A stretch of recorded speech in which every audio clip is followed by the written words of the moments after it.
안녕하세요. 순금초대 유재구입니다. 오늘 새벽 머스크가 대형 언어 모델 글록 3를 출시했습니다. 200일 동안 20만 대의 GPU 데이터 센터를 구축을 해서 단기간에 1년 반 만에 언어 모델을 출시를 했습니다. 기존의 챗 GPT보다는 코딩 기능이 좀 발전된 그런 모델로 평가받고 있습니다. 딥시크는 개인정보 보호와 관련해서 세계 각국에서 사용 금지를 채택을 하고 있고, 한국도 어제 사용을 금지한다는 발표를 했습니다. 중국은 공산당이라고 하는 그 체제의 한계를 극복하지 않으면 첨단 산업이나 AI 산업이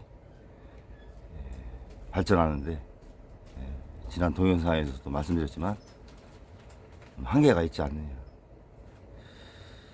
AI 산업을 어떤 국가의 부가가치를 산출하는 것이 아니라 체제를 유지하려고 하는 그러한 산업으로 접근을 하는 부분은 발전에 한계가 있다고 봅니다.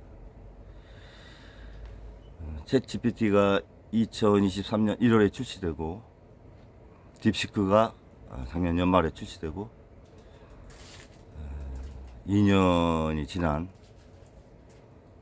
오늘 새벽 머스크가 글록 3를 발표하면서 대형 언어 모델에 대한 발전이 가속화되고 있습니다. 추론 영역이 상당히 개선이 많이 됐다고 그렇게 평가를 하더라고요. 두 가지의 게임을 혼합해서 그 모델까지도 제시하는 그래프로, 우주에 대한 행성의 움직임도 그래픽으로 표출되는 그런 추론이 더 향상된 그런 모델로 평가받습니다. 아무튼 하루가 다르게 AI 시장은 급변하는 것 같습니다. 우리 한국은 최근에 들린 소식은 퓨리오사 메타 라마를 쓰죠. 메타는 LLM을 메타가 퓨리오사를 팜리스 회사죠. 설계회사, 칩 설계회사인데 뭐 M&A가 들린 소식 이외에는 특별하게 현재는 새로 나오는 뉴스는 없는 것 같습니다. 우리 한국도 AI 세계 무대에 우뚝 서기를 기대합니다. 우크라이나 러시아 전쟁이 종전 물살이 급격하게 진행되고 있습니다. 미국 트럼프 주도 하에 우크라이나와 EU를 배제한 미국과 러시아가 사우디에서 어제 고위급 회담이 있었죠. 소련 외무상하고 루비오 국무장관하고. 저는 그걸 보면서 약소국이 갖는 서러움이라고 할까요? 한국의 유교 휴전하는 과정에서도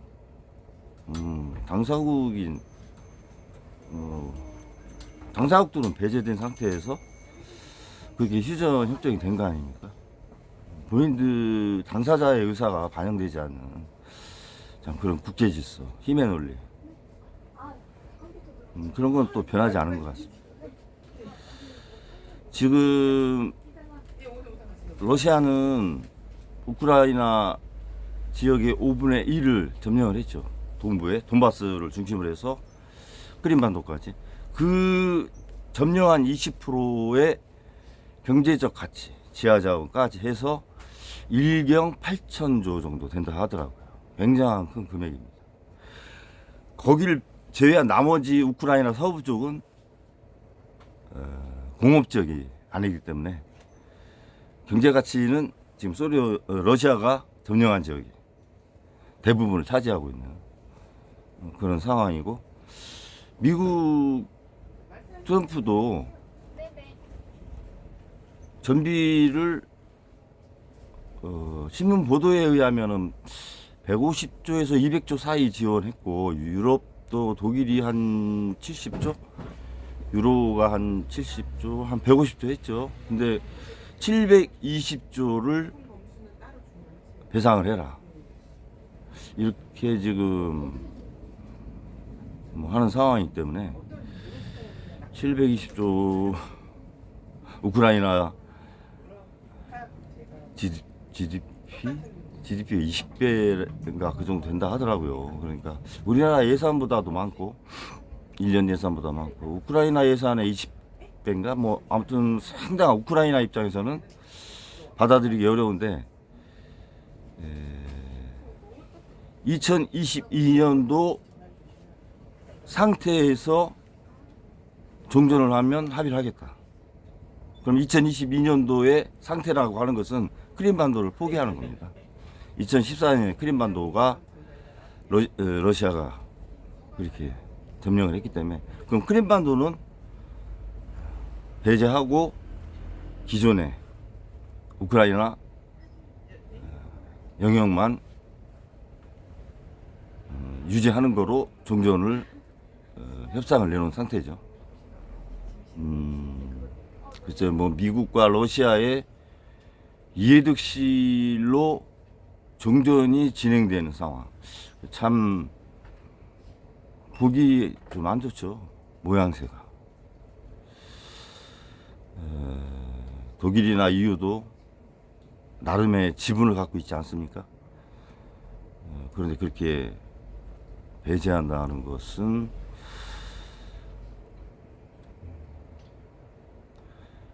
좋은 관계를 사실 이유하고 유지를 해오는데, 미국이 트럼프 정부 들어서 일정 부분 선을 긋는 것 같아요. 영국은 미국의 손을 좀 들어주는 거야. 아무튼 세계 그 우크라이나 상황을 놓고 각각 보여주는 모습이 현재의 세계 질서를 반영하고 있다, 그렇게 생각을 하면 될 것 같습니다. 러시아의 그 세워진 현대자동차 1조 2천억을 투자를 했죠. 그래서 우크라이나 전쟁이 일어나고 23년 연말에 1만 불로 1만 루블 14만 원 14만 원에 팔고 나왔죠. 물론 바이백 옵션으로 이제 하고는 나왔는데, 바이백 조건이 장부 가치로 다시 살 수 있는 조건인데, 그 당시 2,500억 정도 장부 가치가 돼 있었어요, 현대자동차가. 지금은 글쎄요, 장부 가치가 2년 동안 얼마나 변했을지는 모르지만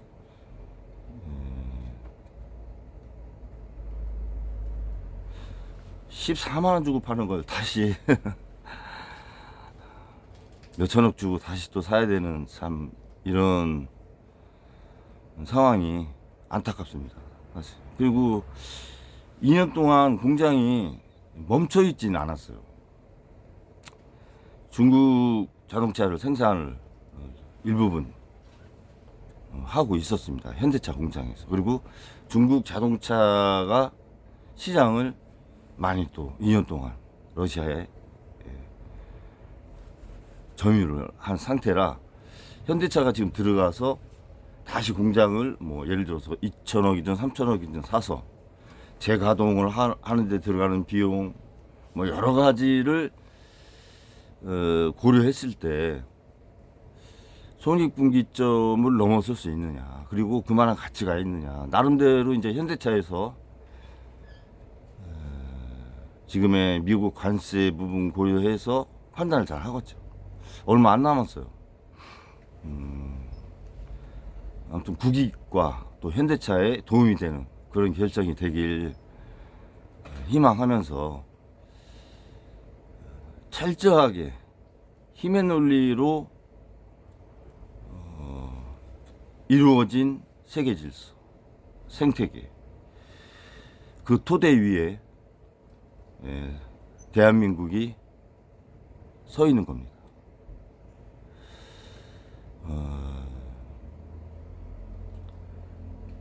그러면 대한민국도 강한 힘을 가져야겠죠. 독점적 기술을 갖고 있는 분야라든가 제품. 더욱이 중요한 것은 정치적인 안정. 그래야 국민의 삶이 평온하고 기업이 활발한 경제 활동을 해서 수익을 창출하고 세금을 내서 정부는 세수를 확보해서 기간산업과 복지 이런 것들을 할 수 있는 겁니다. 정치가 지금 혼돈에 있다 보니까 모든 분야의 생태계가 제대로 돌아가고 있지 않은 겁니다. 그거에 대한 보이지 않는 손실, 국부의 손실은 화폐 가치로 표현할 수 없는 거예요. 그런 것들이 너무 안타깝다는 거죠. 한 일가에 의해서 이렇게 행해지는 국정농단, 그것이 5천만 국민의 현재의 삶과 과거를 부정했고 미래의 삶까지도 담보로 잡혀서 가야 되는 상황. 어디서부터 문제가 있었는지. 저는 지금 광장에 나오신 보수 진영분들, 광장에도 또 광화문, 세이브 코리아 여의도, 광화문의 사랑교회, 안국동의 부정선거 관련된 집회, 또 신남성연대, 이게 네 곳으로 또 각기 나눠지고 서로를 부정합니다.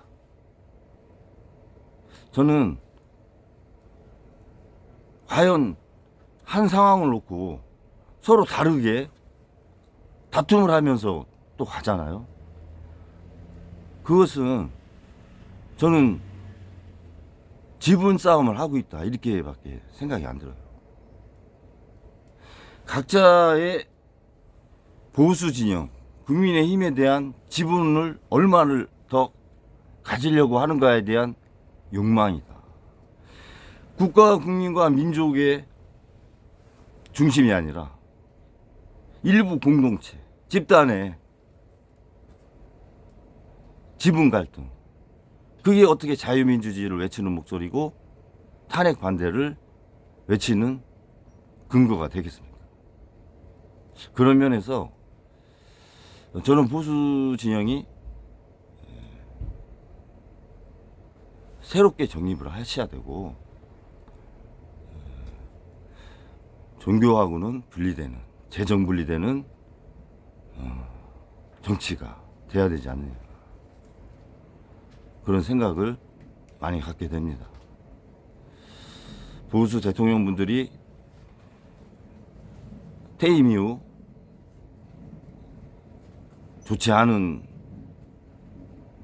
상황을 다 맡게 되시잖아요. 보수 진영 자체에 정체성에 문제가 있다 이렇게 생각을 하시고 한번 스스로를 돌이켜보고 무엇이 잘못됐나를 깊이 있게 고민을 해보셔야 됩니다. 모쪼록 급변하는 세계 정치, 경제 환경 속에서 대한민국이 빨리 안정을 찾아서 세계 무대에서 선도적 역할을 하기를 기대하면서 방송을 마치겠습니다. 감사합니다.